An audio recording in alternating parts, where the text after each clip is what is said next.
ఏదైతే పవన్ కళ్యాణ్ గారు ఇప్పుడే మాట్లాడారు, దీని మీద ఇంకా లోతైనటువంటి చర్చ కూడా చేయాలి. మనలో ఒక అవగాహన రావాలి. అదే సమయంలో ప్రజా చైతన్యం కూడా చాలా అవసరం. ఒక పక్కన చాలా డిట్రియేట్ అయినటువంటి లా అండ్ ఆర్డర్, అధికార యంత్రాంగం కూడా చాలా వరకు ఎప్పుడూ లేనంతగా నిర్వీర్యం అయిపోయింది. ఈ వ్యవస్థను కూడా మళ్ళీ పటిష్టం చేయాల్సిన అవసరం ఉంది. నెక్స్ట్ సెషన్లో మళ్ళా బడ్జెట్కి వస్తాం. అవసరమైతే 1 ఫుల్ డే చర్చ పెట్టి మీ అందరి అభిప్రాయాలు తీసుకొని తద్వారా రాష్ట్రాన్ని 2047 ఏ విధంగా ఆలోచిస్తున్నామో లా అండ్ ఆర్డర్లో కూడా వన్ ఆఫ్ ది బెస్ట్ స్టేట్గా number 1 state to maintain law and ఆర్డర్గా చేయడానికి ముందు కూడా దాన్ని కూడా చర్చ చేద్దాం. చర్చ చేసి యాక్షన్ తీసుకుందాం. అదే సమయంలో నేను రిపీటెడ్గా మళ్ళీ మిమ్మల్ని అందరినీ కోరుతున్నాను. దేశ ఇప్పుడే కామినేని శ్రీనివాస్ గారు మాట్లాడారు, ఇంకా చంద్రమోహన్ రెడ్డి గారు, ప్రభాకర్ గారు, వీళ్ళందరూ మాట్లాడారు. రఘురామకృష్ణరాజు గారు ఆయనకి జరిగిన అన్యాయం, రాష్ట్రానికి జరగబోయే మంచి కూడా చెప్పాడు. చాలా సంతోషం. ఏదైతే కేసులు కూడా రకరకాలుగా పెట్టారు, ఇక్కడుండే మెజారిటీ ఎమ్మెల్యేల పైన కేసులు పెట్టారు. వీళ్ళు కాకుండా మనం ఒకసారి చూస్తే చాలామంది వీకర్ సెక్షన్స్ మీద SC, ST, BC, minority, women, social activist, social media యాక్టివిస్టులు వీళ్ళందరిపైన కేసులు పెట్టారు. అవన్నీ కూడా ఏవైతే రాజకీయ ప్రేరేపిత కేసులన్నీ కూడా వాళ్ళ బాధ్యత వాళ్ళు చేసినప్పుడు వాళ్ళనే అక్యూజ్డ్గా చేసి కేసులు పెట్టడం అనేది చాలా దుర్మార్గమైన కార్యక్రమం. దాన్ని ఏం చేయాలనో రివ్యూ చేస్తాం. అమరావతి రైతులపైన కేసులు పెట్టారు, టీచర్స్ పైన సిపిఎస్ అడిగితే వాళ్ళపైన కేసులు పెట్టారు. ఇవదే మరిగా తెలుగుదేశం, మిగిలిన అన్ని రాజకీయ పార్టీలు, జనసేన, బీజేపీ, మిగిలిన రాజకీయ పార్టీ నాయకులపైన, కార్యకర్తలపైన కేసులు పెట్టారు. ఇవన్నీ కూడా సమీక్ష చేద్దాం. అవసరమైతే ఎవరైనా ఎక్సెస్గా కావాలని కేసులు పెట్టారని ప్రూవ్ అయితే అలాంటి అధికారులు శిక్షించడానికి కూడా నేను సిద్ధంగా ఉన్నానని ఏదో చట్టాన్ని వాళ్ళ చేతల్లోకి తీసుకొని ఇష్టానుసారంగా చేసి మళ్ళా తప్పించుకుంటామని ధీమాత ముందుకు పోతే ఎప్పుడు కూడా లా అండ్ ఆర్డర్ మనం కంట్రోల్ చేయలేం. చట్టం ఉంది, చట్టాన్ని గౌరవించాలి. అధికారులు కానీ, సామాన్య ప్రజానికం కానీ, ప్రభుత్వాలు కానీ చట్టాన్ని గౌరవించినప్పుడే దానివల్ల లా అండ్ ఆర్డర్ మెయింటైన్ అవుతుంది. విచ్చలవిడితనం వస్తే ఎప్పుడు కూడా లా అండ్ ఆర్డర్ మెయింటైన్ చేయలేం. అదే సమయంలో దిశ ఇంకొక పక్క నేను ఇక్కడుండే మిమ్మల్ని కూడా కోరుతున్నా, మళ్ళీ ప్రభుత్వాన్ని ఇబ్బంది పెట్టే పరిస్థితి ఎన్డీఏలో ఉండే ఎవరు తేవద్దండి. ఇది నేను చాలా స్పష్టంగా రిక్వెస్ట్ చేస్తున్నాం. ప్రభుత్వం దృఢ సంకల్పంతో ఉన్నాం, లా అండ్ ఆర్డర్ మెయింటైన్ చేస్తాం. వారసత్వంగా కొన్ని సమస్యలు వచ్చాయి. ఏ సమస్య వచ్చినా ఆ సమస్యను పరిష్కారం చేసే శక్తి ఎన్డీఏకుంది. నేను ఇక్కడుండే మిత్రులు పవన్ కళ్యాణ్ గారు మేము ఒకటే చెప్తున్నాం, అప్పీల్ చేస్తున్నాం. మన సభ్యులు ఎవ్వరు కూడా లా అండ్ ఆర్డర్ మీ చేతులు తీసుకోవద్దండి. మీకు ఏదున్నా చెప్పండి, డెమాన్స్ట్రేటివ్గా యాక్ట్ చేసి ఈ రాష్ట్రంలో లా అండ్ ఆర్డర్కి విఘాతం కలిగించే వ్యక్తి ఏ స్థాయిలో ఉన్నా సరే పనిష్ చేసే బాధ్యత మాదని మరొకసారి అందరికీ ఇప్పటికే కొంత మెరుగైంది. ఆవేశాలు ఉన్నాయి, ఒకరోజు ఆవేశాలు పోవు. బాధ ఉంది మనసులో చాలా. ఓసారి మీకు అవే జ్ఞాపకం కూడా వస్తూ ఉంటాయి. ఎందుకంటే మీకు జరిగిన అన్యాయం తలుచుకుంటారు. మీ కింద నుండే కార్యకర్తలు వచ్చి వాళ్ళు కూడా బాధపడతారు. నాకు ప్రాణ సమానమైనటువంటి కార్యకర్తలు పోగొట్టుకున్నాను నేను. అందుకనే మీరు చూసి చంద్రయ్య కేసులో నేనే పాడి మోసాను. నేను మర్చిపోగలుగుతాను ఆ సంఘటన, నా జీవితంలో మర్చిపోలేను. ఎందుకు అతను చేసినటువంటి త్యాగం అది. అలాంటి వాళ్ళందరూ ఉన్నారు, వాళ్ళు మన ముందర కనపడిస్తూ ఉంటారు. కానీ మనకు ఒక బాధ్యత కూడా ఉంది. ప్రజలు మనకిచ్చింది కక్ష తీర్చుకోమని అధికారం ఇవ్వలేదు, తప్పులు చేసిన వాళ్ళని క్షమించమని కూడా ఇవ్వలేదు. అది కూడా అసమర్థం అవుతుంది. ఆ విషయం కూడా మీరు గుర్తుపెట్టుకోవాలి. తప్పు చేసిన వాళ్ళని శిక్షించాలి, అదే సమయంలో కక్ష తీర్చుకోవాలి, పొలిటికల్ విక్టిమైజ్ చేయాలి అనేది పెట్టుకుంటే మాత్రం దాన్ని ఏమాత్రం కూడా కరెక్ట్ కాదు. మనం అధికారం ఇచ్చింది చట్టాన్ని గౌరవించడానికి, రాష్ట్ర ప్రజలకు మెరుగు చేయడానికి ఇచ్చారు. ఈ ప్రాసెస్లో కొంతమంది సఫర్ అయ్యాం, కొంతమంది ఎక్కువ సఫర్ అయ్యారు, కొంతమంది తక్కువ సఫర్ అయ్యారు. మొన్నటి వరకు ఎప్పుడూ ఊహించినటువంటి, ఎప్పుడూ సినిమాల్లో హీరోగానే కొట్టడమే తెలిసిన పవన్ కళ్యాణ్ గారు కూడా రోడ్డు మీద పడుకోవాల్సి వచ్చింది. అదే సినిమాలో అయితే పడుకునేవాడు కాదు, అక్కడైతే పైకి ఎగిరి కొట్టేవాడు. అంటే ఇవన్నీ ఉన్నాయి, కానీ డెఫినెట్గా కంట్రోల్ చేద్దాం. సెకండ్ థాట్ లేదు. ఇది అయిన తర్వాత మళ్ళీ మనం మాట్లాడుకుందాం. కమిషన్ కూడా నేను ఆలోచిస్తాను, ఏ విధంగా వేయాలి అనేది కూడా ఆలోచించుకొని నేను అన్ని స్టడీ చేసుకొని అవసరమైతే క్యాబినెట్లో అయితే మాట్లాడి యాక్షన్ తీసుకుంటాం.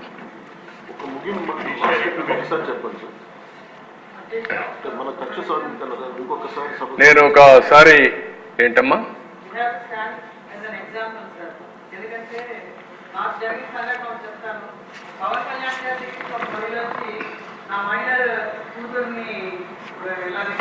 తీసుకెళ్లిపోయారని చెప్తే ఆయన వెంటనే స్పందించి వితిన్ 3 days తీసుకొచ్చారు. అదే ఇన్సిడెంట్ మా నియోజకవర్గంలో అయింది. నేను అప్పుడు పోలీస్ అతనికి అదే చెప్పాను, అక్కడ జరిగింది ఇక్కడ జరగట్లేదని ఆ తల్లి వచ్చి బాధపడుతున్నది. పవన్ కళ్యాణ్ గారు చూపించారు మీకు, అది మళ్ళీ మాకు కూడా అటువంటి గౌరవాన్ని మీరు కల్పించాలంటే అతను కూడా నిన్నటికల్లా అమ్మాయి దొరికిందండి, నాకు చాలా సంతోషంగా ఉంది sir. You stood as an example sir. అందరూ కూడా అలాగే చేస్తే ఖచ్చితంగా లా అండ్ ఆర్డర్ బాగుపడుతుంది. ఎందుకంటే they plagued the system sir. System మొత్తాన్ని ఎలాగా వక్రీకరించి వాడుకోవచ్చు అన్నదానికి 2019-24 ఒక ఎగ్జాంపుల్గా నిలిచింది. దాన్ని మనం మార్చాలంటే ప్రతి ఒక్కళ్ళు దాంట్లో భాగస్వాములు అవ్వాలని నేను అందరినీ కోరుకుంటున్నాను. మీరు చెప్పినట్టు, మాధవ్ గారు చెప్పినట్టు, నెల్లిమర్ల శాసనసభ్యురాలు చెప్పినట్టు కొన్ని సమస్యలు మనం పరిష్కారం చేస్తున్నాం. కొన్ని సమస్యలు మన చేతల్లో లేని సమస్యలు కూడా ఉన్నాయి. నేను పార్టీ ఆఫీస్లో ఉన్నా, ఒకరోజు ఒక అమ్మాయి వచ్చింది. ఒకసారి కళ్ళు నీళ్ళు పెట్టుకుని ఏడవడం మొదలుపెట్టింది. ఏంటమ్మా?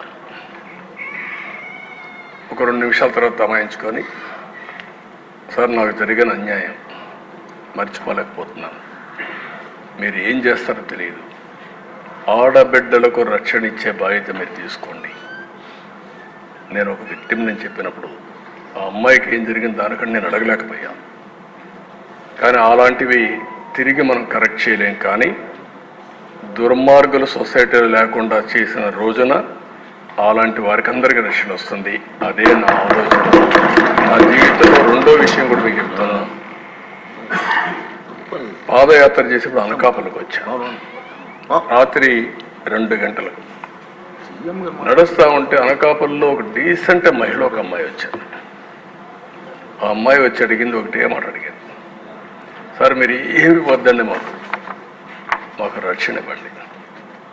అప్పుడే నిర్భయ కేసు జరిగింది ఢిల్లీలో నిర్భయ కేసు జరిగితే అనకాపల్లిలో ఉండే మహిళ వచ్చి 2 గంటల వరకు మేలుకొని, నేను మేలుకున్నాను సార్ మీకోసం మీరు వస్తున్నారంటే, మళ్ళా నాకు అవకాశం దొరకదు కాబట్టి చెప్పాలి సార్. ఈ దేశంలో మాలాంటి వాళ్ళు కొంచెం అందంగా ఉంటే ముసుగేసుకొని తిరిగే పరిస్థితికి వచ్చాం. అదే మరిగా బయట జరగలేని పరిస్థితికి వస్తున్నాం. మాకు స్వేచ్ఛ లేదా, కనీసం మాకు రక్షణ ఇవ్వలేరని చెప్పి అడిగినప్పుడు నాకు చాలా బాధ వేసింది.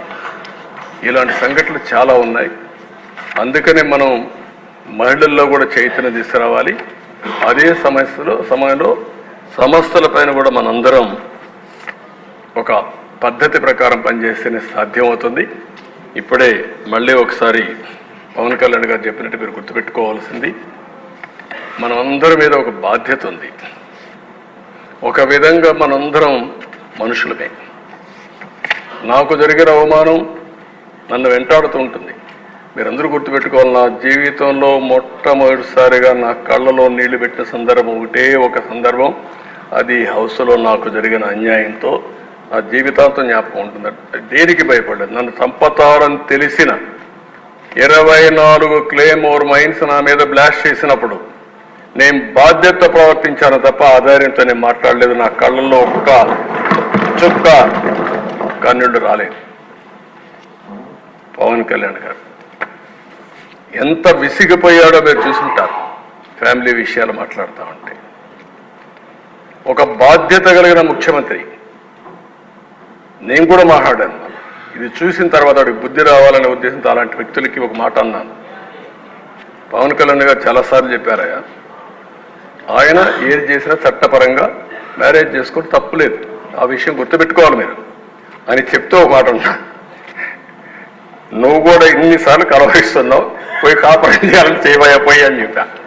ఆనాటి ముఖ్యమంత్రిని ఇవన్నీ మాట్లాడుతున్నావు, ఎందుకు అనవసరంగా మాట్లాడుతావు, వ్యక్తిగతంగా తీసుకురావద్దు, కుటుంబాల వ్యవస్థ తీసుకురావద్దు. అదే నేను కోరుతాను. ఎక్కువంటే మెంబర్స్ ఉందని ఏ వ్యక్తి కూడా వేరే మహిళలకు ఏ మాత్రం కూడా వాళ్ళ మనోభావాలు దెబ్బతినే విధంగా మీరు పని చేయొద్దండి. ఎవరైనా సరే, అది మనం వరస్ట్ క్రిటిక్ అయినా సరే.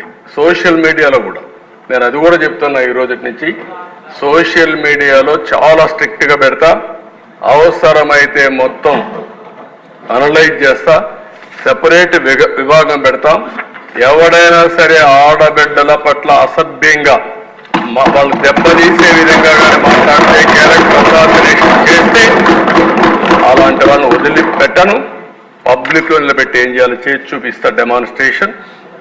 ఆ విషయంలో ఎక్కడా రాజీ లేదు.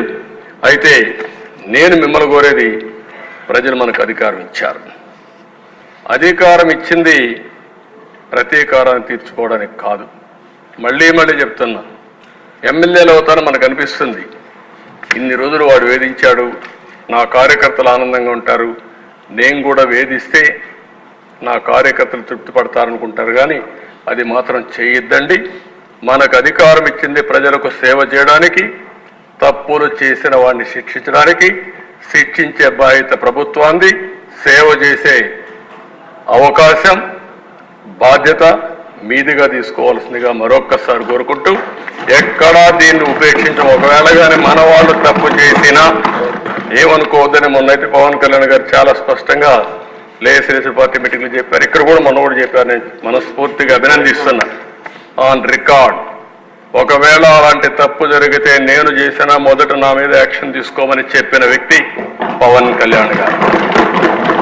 అది ఆయన యొక్క సిన్సియారిటీ. కాబట్టి మన మీద ఈరోజు అపోజిషన్ లేదు కాబట్టి మనం ఏదో మాట్లాడుకుంటే ఎవరు రేజ్ చేయలేదు అనుకుంటున్నాం. కానీ మనం చేసే ప్రతి పని 5 కోట్ల మంది అనుక్షణం నిరీక్షణ చేస్తున్నారు, వాచ్ చేస్తున్నారు.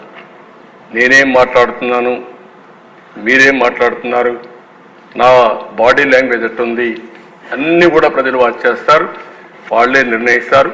దయచేసి మీరు గుర్తుపెట్టుకోవాలి, మనం జవాబుదారీతనం ఈ హౌస్ 5 కోట్ల ప్రజలకి. అది గుర్తుపెట్టుకోవాలి. అందరం కూడా ఆ బాధ్యత ప్రవర్తించమని మరొకసారి కోరుకుంటూ, మరీ కోరుతున్నా, రేపటి నుంచి 0 incidents in Andhra Pradesh from our side. Me side నుంచి ఒక్క ఇష్యూ కూడా జరగకుండా చూసుకునే బాధ్యత మీది. ఎవరైనా కావాలని చేస్తే మాత్రం నిర్మోహమాటంగా ఏం చేయాలో చేసి చూపించే బాధ్యత ప్రభుత్వానికి. అంత ఫర్మ్గా ఉంటామని చెప్పి మరొకసారి తెలియజేసుకుంటూ, అందరూ కూడా సహకరించమని మరొకసారి అందరినీ ప్రార్థిస్తూ, ప్రజలు కూడా కోరుకుంటున్నాం. ఇది చాలా ముఖ్యమైన సమస్య. ప్రజలందరూ కూడా చర్చ చేయాల్సిన అవసరం ఉంది, చైతన్యవంతులు కావాల్సిన అవసరం ఉంది. అవ్వాలని కోరుకుంటూ మరొకసారి మీకు మనస్ఫూర్తిగా ధన్యవాదాలు. Thank you.